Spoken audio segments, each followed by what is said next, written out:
नमस्कार, my self Avinash Kumar. आज हम पीजी के सेकंड सेमेस्टर हिस्ट्री के टॉपिक पे चर्चा करेंगे।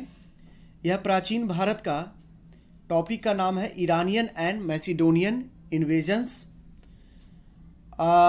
इसमें हम ये M201 के पेपर फर्स्ट का टॉपिक है, जिसमें हम ये देखेंगे कि किस तरह से भारत के उत्तर पश्चिम क्षेत्र से ईरानी लोग हकमनी आक्रमण इस पर होता है ईरानी साम्राज्य के द्वारा।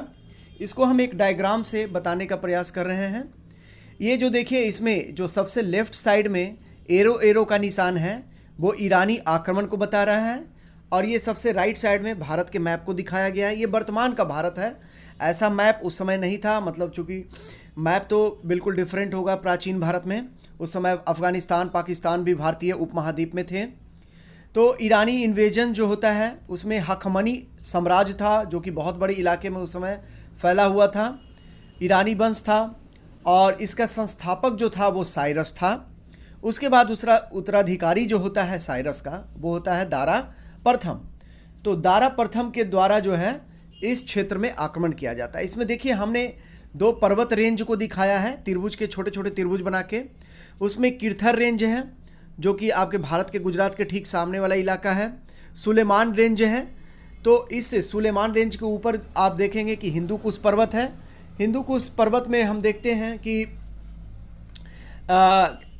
हिंदू कुश में ही आपका एक खैबर दर्रा उस इलाके में पड़ रहा है आपको, सुलेमान रेंज और हिंदू कुश के इलाके में। ये खैबर दर्रा जो है ये पाकिस्तान के उत्तर पश्चिम में, जिसका बॉर्डर अफ़गानिस्तान से लगता है। ये खैबर दर्रा जो है या बोलन दर्रा है, इन दर्रे के माध्यम से ही, दर्रे उसको कहते हैं, दो पहाड़ी के बीच में जो गैप होता है उसको दर्रा कहते हैं। ठीक है, तो इन दर्रों के बीच के माध्यम से ही विदेशी आक्रमणकारी भारत के उत्तर पश्चिम इलाके में आक्रमण किया करते थे। प्राचीन काल में अगर खैबर दर्रे का हिस्ट्री को हम देखते हैं तो ये प्राचीन सिल्क रूट का भाग हुआ करता था। इसका सांस्कृतिक, इकोनॉमिक एंड जियोपॉलिटिकल इम्पोर्टेंस था। इसके बाद हम नेक्स्ट टॉपिक में देखेंगे कि आक्रमण के क्या कारण थे। तो सबसे बड़ा कारण जो हम देखते हैं कि क्या कारण था कि उत्तर पश्चिम के इलाके में ईरानी आक्रमण हुआ। तो राजनीतिक एकता का अभाव उत्तर पश्चिम के इलाके में राजवंशों में देखा गया।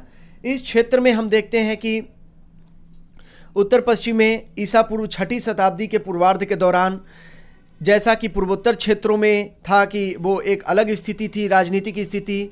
यहाँ पे क्या थी कि आपस में छोटे छोटे राजवंश जो थे आपस में लड़ा करते थे, जैसे कि कंबोज, गंधार, मद्र, ये आपस में ही लड़ते थे। आपसी राजनीतिक पॉलिटिकल यूनिटी इस क्षेत्र में नहीं थी। और दूसरी बात हम ये देखते हैं कि उत्तर पश्चिम के इलाके में मगध जैसा कोई पावरफुल एम्पायर भी नहीं था जो इन आपस में लड़ रहे समुदायों को एकत्रित करता या एक सेंट्रल यूनिट, मतलब एक केंद्रीय सत्ता प्रदान करता, यह नहीं था। तो ये इसका फ़ायदा जो है राजा डोरियस जो था, या दारा प्रथम जिसको कहिए, या दारवाह्यू, इसने 516 ईस्वी में आक्रमण करता है और इसको इस क्षेत्र में जो है उसको अपने साम्राज्य में मिला लेता है। फिर हम देखते हैं कि दूसरा क्या कारण है कि आक्रमण जो है अट्रैक्ट हुआ इस क्षेत्र में। तो अत्यधिक समृद्धशाली राज्य, भारत के उत्तर पश्चिम का यह सभी राज्य जो थे काफ़ी समृद्ध थे, गोल्ड वगैरह काफ़ी थे, जिससे राजस्व की काफ़ी प्राप्ति संख्या में होती थी। परिणाम स्वरूप विदेशी आक्रमणकारी को यह क्षेत्र आकर्षित करने वाला क्षेत्र साबित हुआ। यह देखते हैं कि इस क्षेत्र से ही बाद में जब डोरियस इस क्षेत्र को जीतता है तो यहाँ से 360 टैलेंट सोने की प्राप्ति होती है।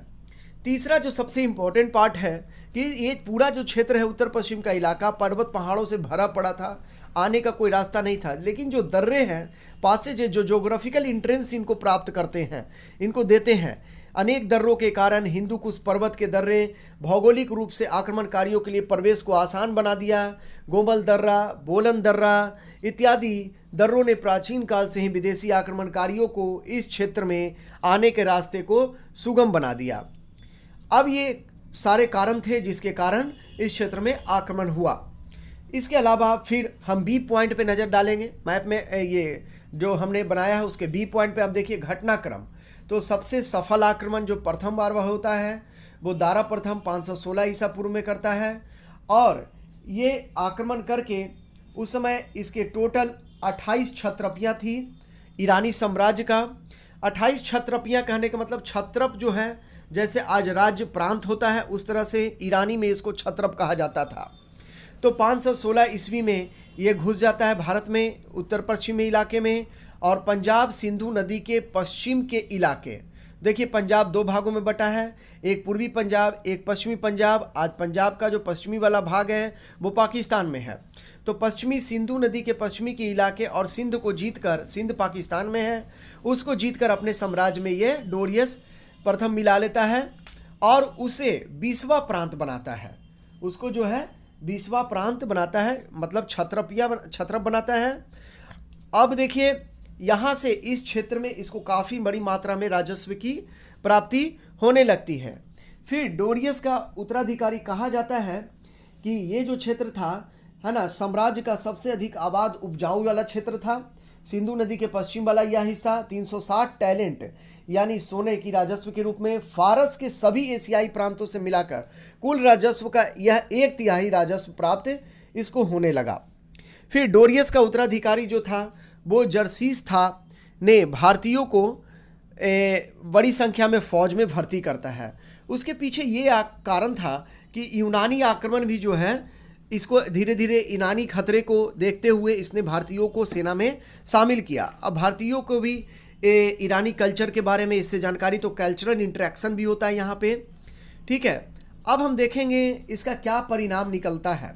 परिणाम के दृष्टिकोण से हमने जो डायग्राम में बताया है कि increase trade, cultural contact, making inscription मतलब अभिलेख का निर्माण होने लगा, आर्ट पे पड़ा, आर्किटेक्चर पे पड़ा, स्क्रिप्ट पे पड़ा, खरोष्टी लिपि जैसे मौर्य साम्राज्य अशोक के जो मिलते हैं बहुत सारे इंस्क्रिप्शन यानी अभिलेख वो खरोष्टी लिपि में मिलते हैं।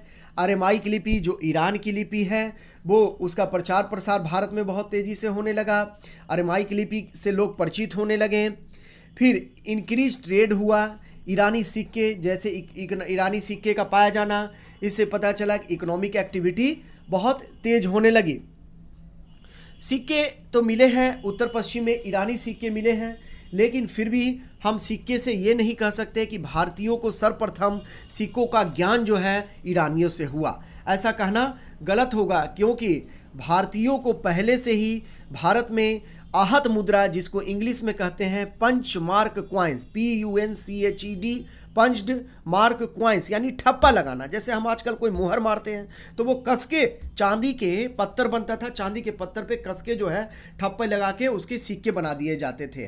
तो ये सिक्के हमारे यहाँ पहले से प्रचलित थे। कला के क्षेत्र में ईरानी प्रभाव वास्तुकला में भी देखने को मिलता है। सारांश के रूप में हम कह सकते हैं कि ईरानी एवं भारतीय संपर्क के परिणाम स्वरूप जीवन यापन, कला के क्षेत्र में और बहुआयामी इसका प्रभाव पड़ा, और बाद के दिनों में इनसे ही यूनानी आक्रमण को भी अट्रैक्ट किया और बाद में सिकंदर आक्रमण करता